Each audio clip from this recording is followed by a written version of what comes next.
Welcome to Logan Rangley Therapy. Stay a while. Hi guys, and welcome back to my channel. We are officially on episode 8 and the final episode of the 2019 wellness series. How are you guys feeling? How are you guys doing? I can't believe that we are already at the end of this series. I feel like, part of me feels like we just started, and part of me feels like I've been posting these videos every Friday for quite a while. And so I wanted to just do a little check-in. How are you feeling? How has it been going? Have any of the topics seemed particularly challenging? Has anything been like, oh yes, right on, that is exactly what I needed to hear, that is exactly what I needed to work on today? Where are you at? If you are if you are doing the newsletters, then I have been giving you homework every week. So how has that been going? Have you been able to journal and document what's been going on? Have you seen progress? Has your numbers from when you first started gone up in terms of anxiety levels or depression levels? Do a little check-in with yourself before we move forward in this video. In this video, I'm going to kind of wrap up everything we've been talking about, and so it's important that you do a check-in to assess where you're at so that you're open to hearing where we go from here.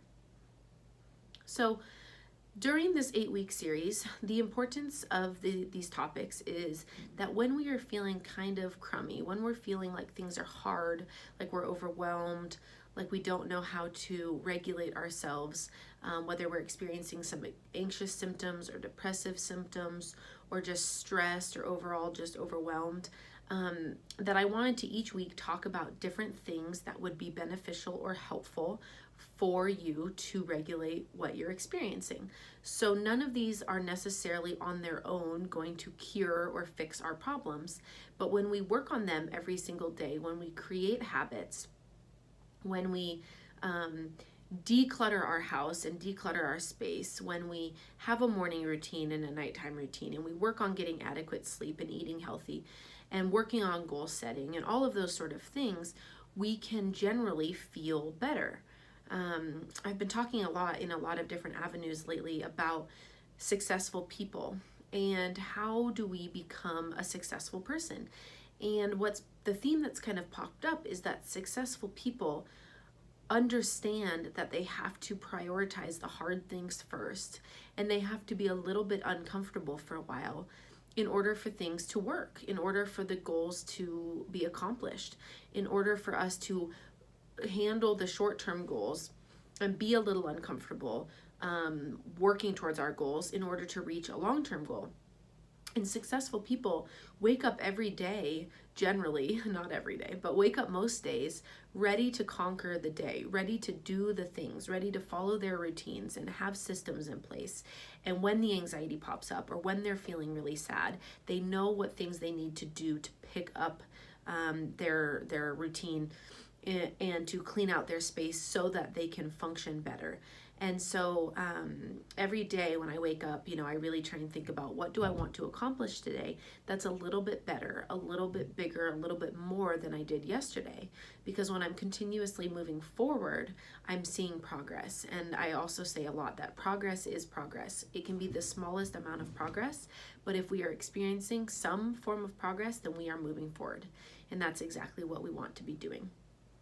So today I kind of just wanted to touch on what we do once we have all of these systems in place and things still aren't working very well.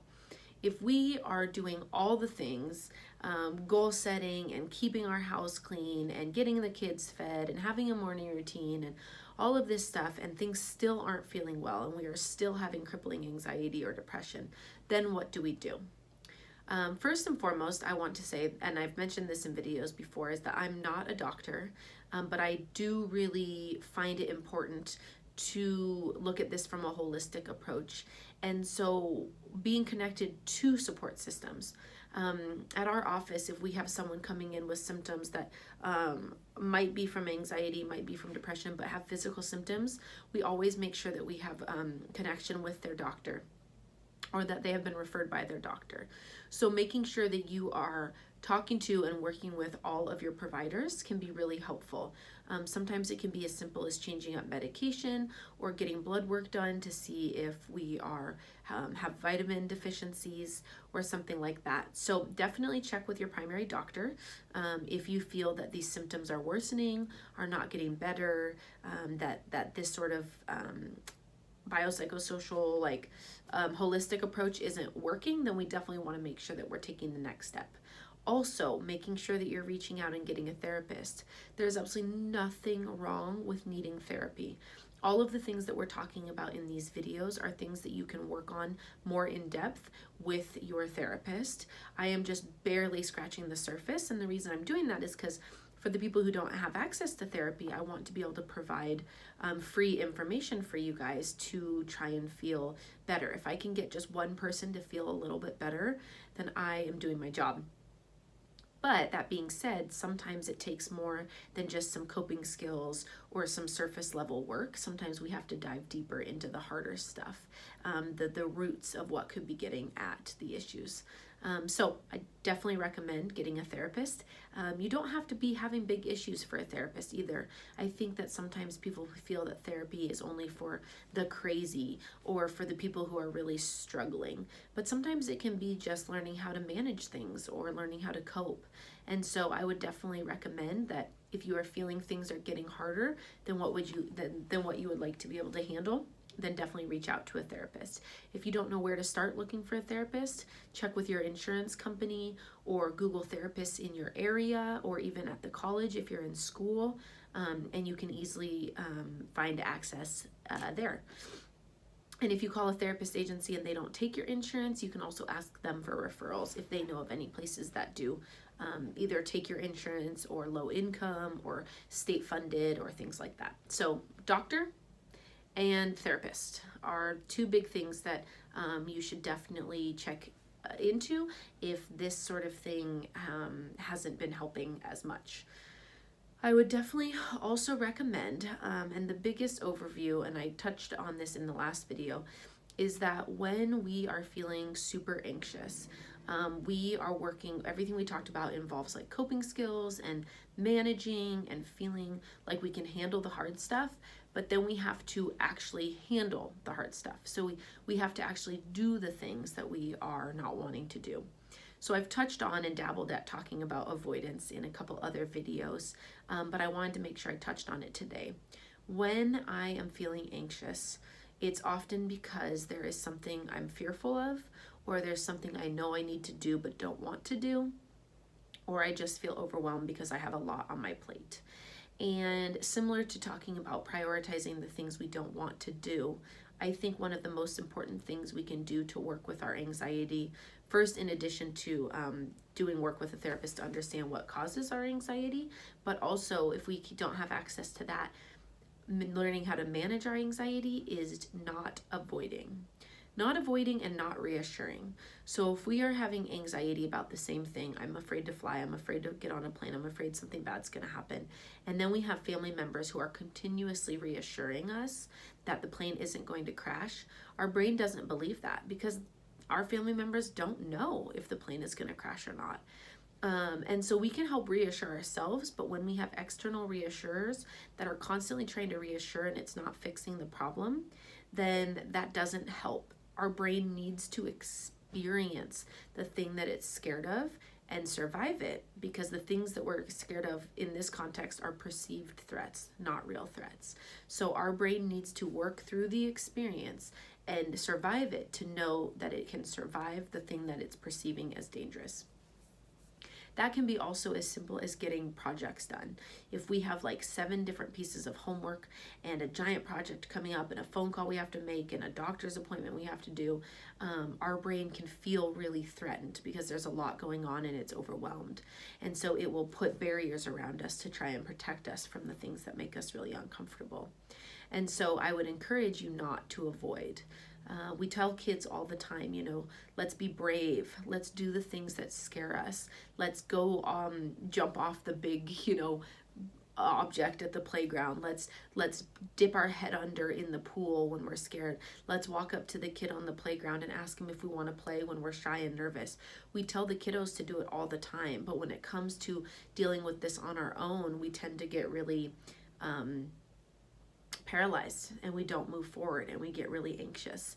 And so not avoiding is the number one way we can treat our anxiety and teach our brain that it's going to survive the things that it feels it won't. And again, I'm talking about perceived threats, not real threats. So if we're in actual danger, that's a different situation.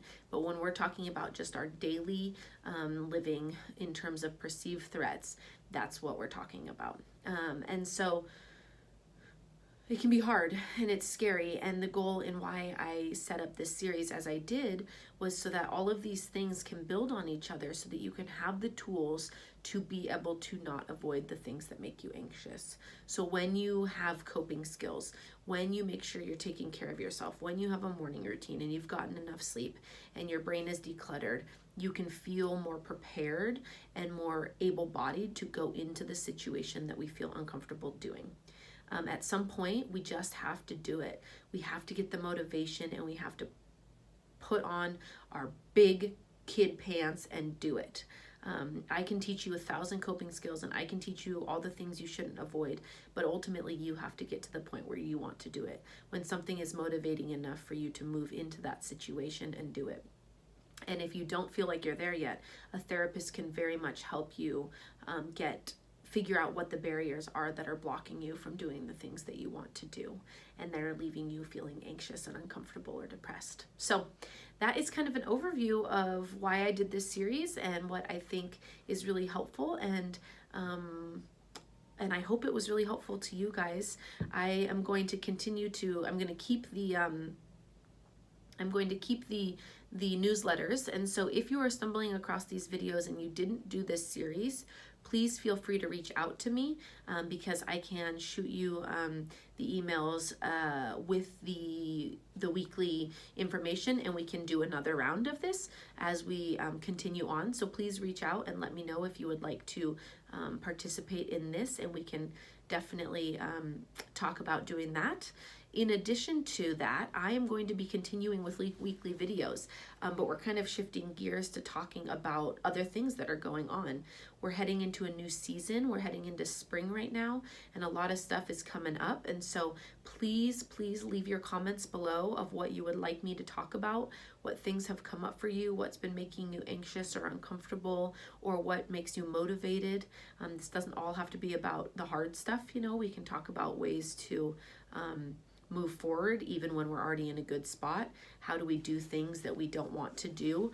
How do we prepare ourselves for it? So I'm all about some motivational interviewing too and moving forward. So let me know, comment below, or send me a message, and I look forward to talking to you guys soon.